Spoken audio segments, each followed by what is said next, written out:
Olá, hoje é terça-feira, 10 de novembro de 2020. O grupo de conjuntura está aqui reunido mais uma vez para um podcast. Na semana passada, nós fizemos uma pausa das nossas análises sobre as questões econômicas e da política, em particular da política econômica brasileira, para falar da eleição do século. Pelo menos a gente não sabe o futuro desse século XXI, mas no século até aqui, certamente, essa eleição foi a eleição do século.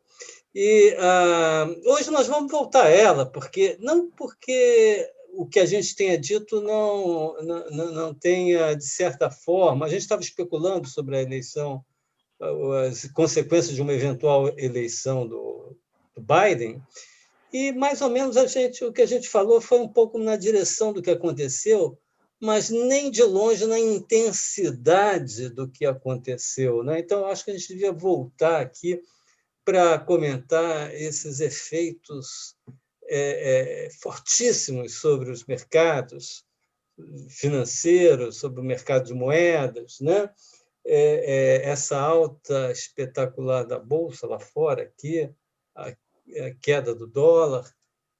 Vamos voltar a um pouco comentar o porquê, as implicações, etc. No plano doméstico, eu acho que saíram duas pesquisas novas econômicas, sobre dados econômicos, que eu acho que vale a pena comentar pela sua importância. A primeira delas foi a produção industrial mensal do IBGE, que mostrou que a indústria de transformação, já em setembro, no mês de setembro, já atingiu um nível de produção 1,1% acima do pré-pandemia, de fevereiro. 1,1% acima, 7 meses depois. Então, no caso da indústria de transformação, foi uma recuperação em V. E, na verdade, já é 2,5% acima de setembro do ano passado. Então, o que a gente pode ver é que naqueles setores, ou pelo menos naquele setor cuja produção está liberada, não está muito restrita pela pandemia, e aonde os efeitos das políticas, né, do aumento de renda, está impactando mais, esse setor está respondendo muito. Agora, a gente tem um outro setor que está lá travado, né? Isso aí a gente já tem comentado sobre essa dualidade em outros podcasts. Mas o número foi muito surpreendente, eu acho. O outro número surpreendente foi o resultado da inflação. O IPCA, o IPCA divulgado pelo BGE mostrou uma taxa bastante alta, um pouco preocupante, de 0,86% no mês, e um acumulado chegando muito próximo dos 4% em 12 meses. 3,9 e pouco. Realmente, ainda que ela recue um pouquinho nos meses seguintes, essa inflação é 12 meses, mas ela está muito acima do que se esperava. Inclusive, o INPC, que é o índice que capta a inflação para famílias até 5 salários mínimos de renda, onde a alimentação tem um peso maior, e a alimentação é o carro-chefe dessa alta de preços, ali a inflação já chegou a 4,8% em 12 meses. Algo muito preocupante, porque o INPC tem um efeito de indexar várias despesas do setor público, né? Então, isso aí pode trazer problemas mais à frente se ele continuar nesse nível, ou se ele não reduzir muito a partir deste nível. Então, acho que isso aí é uma coisa para a gente comentar também, porque ainda que se reduza, e a gente espera isso também, mas a ideia de que a inflação está morta foi posta em xeque. Então, eu traria esses 3 pontos aqui para a nossa conversa de hoje. Acho que a gente podia até começar, obviamente, pelos efeitos aí da eleição americana. Quem pega a bola aí? Eu gostaria de começar só pegando esse primeiro ponto, depois a gente vai trocando ideias sobre os demais.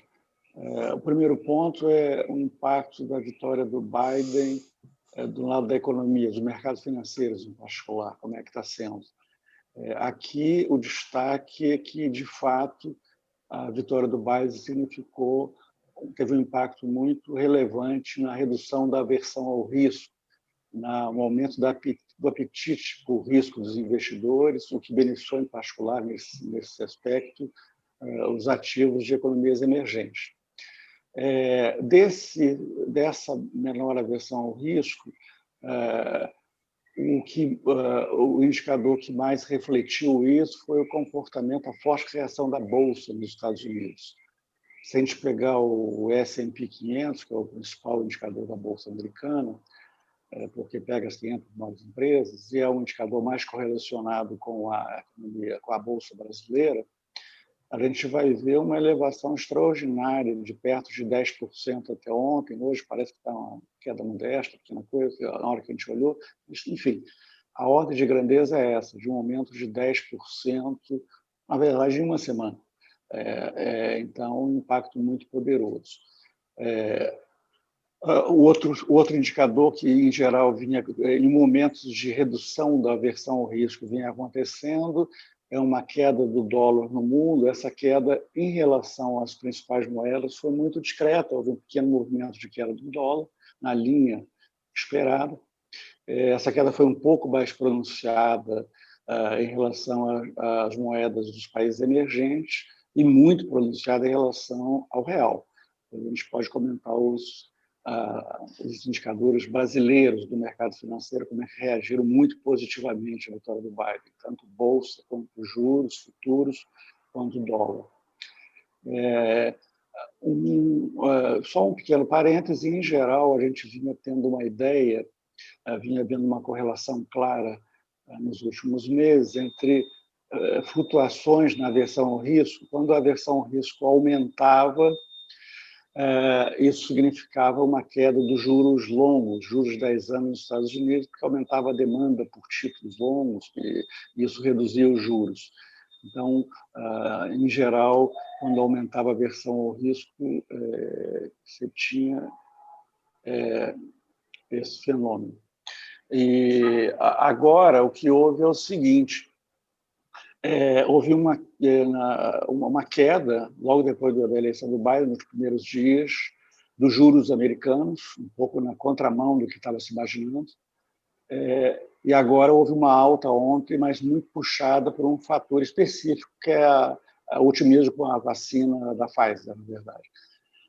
Então, só para encerrar essa minha primeira intervenção aqui, depois a gente fala sobre o Brasil, por que houve essa queda dos juros longos nos Estados Unidos? Será que seria um indicador de que, ao contrário do que eu estou dizendo, aumentou a aversão ao risco depois da vitória do Biden? Não. Aí a questão foi muito específica. É que os investidores, com base nas pesquisas eleitorais, vinham antecipando uma onda azul com vitória esmagadora dos democratas, inclusive ganhando no Senado. A vitória no Senado não se confirmou, a eleição ainda não está totalmente fechada, porque tem dois senadores ainda em disputa no segundo turno na Geórgia, mas, de modo geral, a expectativa é que mantenha esse controle republicano no Senado. E isso significa que um dos fatores que estava puxando os juros americanos de 10 anos para cima era a ideia de que haveria uma fortíssima expansão fiscal com o Biden ao controlar o Congresso como um todo, Câmara e Senado. E a vitória republicana no Senado arrefeceu essa expectativa, não tirou de cena de jeito nenhum a expectativa de mais estímulo fiscal, mas arrefeceu essa expectativa de estímulo fiscal.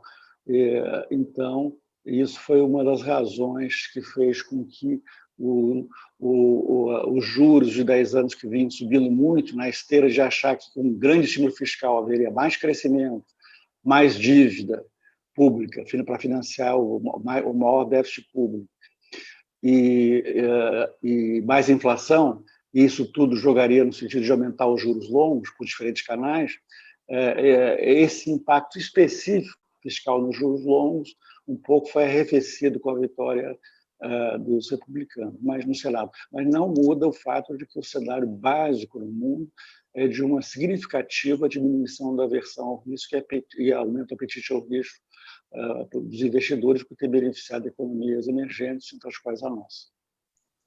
Indo do cenário internacional para o cenário doméstico brasileiro, e aqui não estou falando especificamente dessa reação da Bolsa e de queda do dólar, mas me referindo aqui àquele dado da inflação que eu mencionei, Lixa, você que trabalha muito aí a política monetária, quer dizer, você acha que esses sinais recentes da inflação estão preocupando o Banco Central ou não? Devem preocupar ou não? Primeiro, dizer o que o Banco Central está vendo. Em relação ao aumento da inflação que está acontecendo, eles acham que é uma questão temporária e que ela vai reverter. Ou seja, não é necessário aumentar os juros ou ter uma política monetária contracionista para reverter este aumento de inflação que eles acham que é temporário.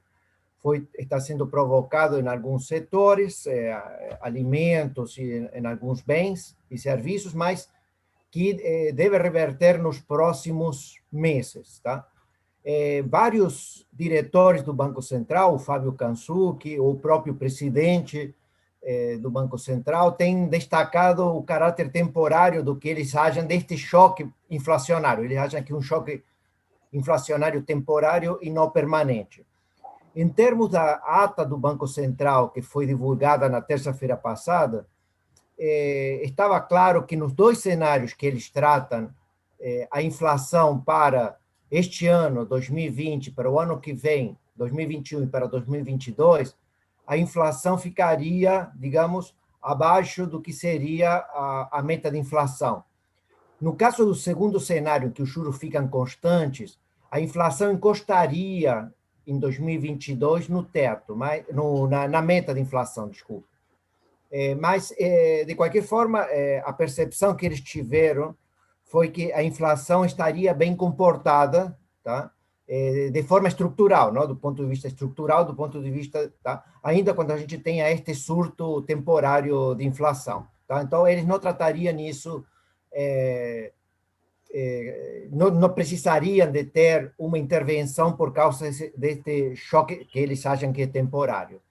Os outros dois pontos que eles destacam é que eles acham que existe uma probabilidade ainda de reduzir os juros, mas essa probabilidade é muito, muito pequena. Tá? Então, eles enfatizaram nesse aspecto, reduzindo a probabilidade de reduzir os juros, mas ainda não eliminaram, parte do mercado não eliminaram.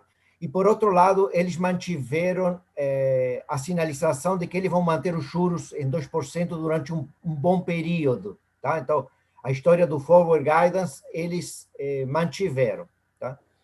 Então, se a gente vai analisar a decisão do Banco Central, a gente vê que eles tiveram sangue frio. Ou seja, eles veem a inflação como temporária, tá? E eles acham que o risco fiscal, que é o principal risco que pode afetar, digamos, a taxa de câmbio e a inflação, ainda não constitui o destaque para mexer na inflação. Então, eles continuam mantendo um forward guidance, não? Ou seja, sinalizando um juros baixo por um bom período de tempo. Tá? É claro que, então essa que foi a decisão. Tá? Analisando, digamos, agora como um analista externo, eles tiveram sangue frio. Eles mantiveram uma política, digamos, menos dura monetária, ou seja, sinalizaram de que estão dispostos a correr o risco da inflação subir, tá? Deste surto inflacionário que a gente está tendo agora, não ser tão temporário quanto eles esperam, então, mas vão correr esse risco, estão dispostos a correr o risco de, se no futuro não der certo, digamos, a revisão da decisão que eles tomaram 2 semanas atrás possa estar errada. Tá? Então, estão mantendo sangue frio, tá? provavelmente o mercado não reagiu mal, o mercado, na verdade, não reagiu à ata do Banco Central, isso é um bom sinal, ou seja, o mercado, de alguma forma, considera que assumir o risco de manter os juros baixos continua sendo uma boa aposta, tá? Mas é claro que uma aposta mais arriscada do que a gente tinha 2 ou 3 meses antes. Tá? Queria só fazer uma observação sobre esse ponto específico do livro. Só uma coisa pontual, depois eu já passo, não vou me alongar agora. Esse ponto específico do lixo, dos juros, como é que reagiram, eu queria chamar a atenção ao seguinte. Hoje está havendo, e isso não mudou depois dessa ata, porque a ata não influiu nos juros, ela foi a rigor ignorada pelo mercado de juros futuros. Nós estamos vendo já há algum tempo, e cada vez de forma mais acentuada, uma coisa preocupante, que é o seguinte: a gente tem, de um lado, análises otimistas, como essa do Banco Central, que o Lixa descreveu, e que são muito aderentes ao relatório Focus, que é aquele pesquisa semanal que o próprio Banco Central faz junto a torno de 100 analistas e tal, consultorias, etc., que tem mantido um cenário básico, ainda que com risco, mas um cenário básico bem comportado para a economia, para a inflação e tudo mais. Isso entra em total descompasso com o comportamento do mercado financeiro, os juros, e eu estou me referindo aí não só, estou me referindo aos juros curtos, que tem mais a ver com a expectativa de inflação e a função-reação do Banco Central a uma inflação eventualmente pior. Eu estava olhando os dados atuais dos juros curtos, de 1, 2 e 3 anos, e fiz o seguinte exercício. Qual é a taxa de juros Selic que está implícita nessas projeções de juros, nos juros futuros do mercado, para esses próximos 2, 3 anos? E eu fiz o seguinte cálculo. Quando a gente pega os juros de 1 ano no mercado financeiro, o swap pré-DI de 1 ano, o que quer dizer isso? É a taxa de juros média de hoje até 12 meses, que é uma proxy da taxa Selic esperada pelo mercado. Essa taxa para os próximos 12 meses, a contar de hoje, portanto, a média de hoje até daqui a 12 meses, até novembro, início de novembro do ano que vem, é 3%. Agora, se você pega não a taxa do mercado para 2 anos, mas a taxa do mercado que está implícita para o segundo ano, ou seja, o período que vai de novembro do ano que vem, de 2021 a novembro de 2022, é fácil fazer isso por interpolação, a gente vê que a taxa precificada para a Selic média, né, lá na ponta, a Selic média entre novembro do ano que vem e novembro de 2022, que seria o último ano do governo Bolsonaro, já está em 6,2%. Então, estou querendo dizer que há um descompasso imenso entre essas projeções bem comportadas e o temor do mercado que está sendo precificado nos juros futuros, que, claro, que não são uma previsão stricto sensu da inflação, são uma inflação embutida num prêmio de risco, ou seja, como estão vendo o cenário brasileiro como arriscado. Então, a taxa Selic que o mercado precifica, não o que os analistas dizem nos seus questionários que respondem ao Banco Central, é que a taxa Selic média entre novembro do ano que vem e novembro de 2022 é 6,2, partindo de 2,1, que é um cenário péssimo, na verdade. E só para acabar esse ponto, e aí saio, depois volto mais à frente, se a gente faz o mesmo exercício para o terceiro ano especificamente, novembro de 2022 a novembro de 2023, a taxa Selic média seria, nesse período, de 7,8. Então, ela sairia de 2 para 3 como média nos próximos 12 meses, para 6,2 como média nos 12 meses seguintes, para 7,8 no terceiro ano a contar de hoje. Então, é um cenário que mostra o grau de enorme incerteza na economia brasileira, que é claro que é um dado muito ruim quando a gente pensa, reflete isso na atividade econômica para frente, etc. Então, eu queria só chamar a atenção para esse descompasso entre a análise bem comportada do Banco Central, que é aderente, coerente com o Focus, e o que o mercado está precificando. Isso mostra também, Caio, o que eu falava sobre o sangue frio do Banco Central, porque o Banco Central está fazendo uma aposta contra essas posições financeiras. Tá? Ou seja, o Banco Central tem na sua frente um cenário bem comportado para o nível de inflação que a gente não está vendo lá nos preços dos ativos financeiros. Ele não está conseguindo convencer o mercado do seu cenário. O problema agora, bem ou mal, quer dizer, a gente está... o Caio falou aí dos juros que ainda estão muito altos, mas, quer dizer, a novidade dessa semana foi a queda desses juros, né? Ainda estão altos, esses juros que eu falei agora, esses juros que eu falei agora são depois da queda. Sim, depois da queda. São de ontem. Não, pois depois da queda. Eram maiores antes. Mas antes vinham subindo, agora houve uma queda. Está havendo uma trégua, né? Essa semana e meia de trégua. O dólar caindo, juros futuros caíram, a Bolsa subiu espetacularmente, e a nossa questão fiscal, que a gente tem discutido, né, Margarida? Então, tivemos uma trégua nisso. É uma trégua que é uma trégua, como o nome está dizendo, é apenas uma trégua, porque, por exemplo, hoje quase que há certeza absoluta que o Congresso não vai votar o orçamento até o dia 31 de dezembro, como ele tinha que votar para o ano que vem. Então, isso já coloca mais uma dose aí de incerteza sobre a questão fiscal, sobre aquilo que a gente vem falando sempre, a sustentabilidade da dívida pública, encaixar o programa Renda Cidadã, que é necessário, enfim, é mais incerteza que a gente tem. E, para aqueles que não sabem, a nossa lei diz que, em princípio, se o orçamento não for votado até o dia 31 de dezembro do ano anterior ao ano do orçamento, o governo, o executivo, só pode gastar a cada mês, até o orçamento ser votado, 1,18 avos das despesas que estão programadas no projeto de lei orçamentária que precisa ser votado pelo Congresso para virar lei. Então, na verdade, nós temos aí um quadro muito sombrio. Tudo que o Lixa colocou em relação à aposta do Banco Central, o Banco Central, acho que também não podia ser diferente, ele não pode botar mais lenha aí nesta história. Então, é claro que tem esse sangue frio do Banco Central, tem por detrás a hipótese de que o Banco Central está achando, está dando um benefício aí da dúvida, né, em relação à solução da questão fiscal. Por quê? Nós temos aí uma alta de inflação, uma parte dessa alta tem a ver com a pressão cambial que a gente vem sofrendo e que está batendo no preço dos alimentos, que tem a ver com preços de commodities e tal, se uma parte disso é câmbio, qual é a nossa grande possibilidade de aposta? É que o câmbio agora vire ao contrário, quer dizer, que a gente sofra uma apreciação cambial para reverter esse choque de custo.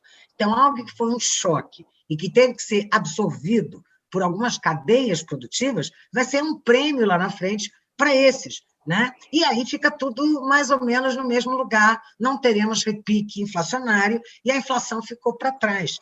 Mas para o câmbio cair de uma forma mais sustentada, porque o que a gente está vendo podem ser apenas soluços, isso implica na solução do equacionamento, não é a solução fiscal, mas algum equacionamento, algum sinal de que vamos conseguir manter aquele estímulo fiscal mínimo, mas com o guarda-chuva de alguma regra que, terminado isso, ela volta a funcionar a pleno vapor.